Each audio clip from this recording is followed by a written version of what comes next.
Zinodan keyin siz zino qilib turib, qanaqa qilib ziyon bo'lmaydimi deb so'rayapsiz mendan. Sizga omad.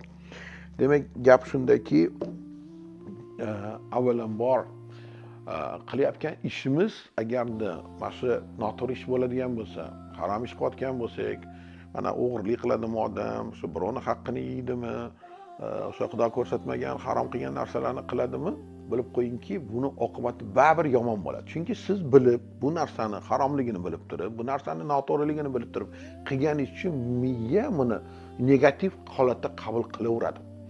Negativ holatda qabul qilgandan keyin sizga xavotirlik paydo bo'ladi. Xavotirlik bo'lganda keyin nima bo'lar ekan, keyin qanaqa bo'lar ekan degan sizni stress holatga tushirib qo'yadi. Chunki har qanaqa o'g'rimi, o'sha harom ish qilib yurgan odam baribir o'sha yuragida xavotir oladiki, ertaga Xudoning oldida qanaqa javob beraman, nima deyman degan narsa bilan javob beradi. Birinchi bo'lib siz o'sha qilayotgan o'sha ishingizni noto'g'riligini o'zingizni shaytondan to'xtata olmaganligingizni o'zi noto'g'ri.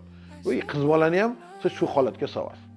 Xo'p, uylanasizmi, hali yo'qmi, uni valloh biladi. Ya'ni bu nikohsiz qilayotgan yaqinlik bu zino bo'ladi.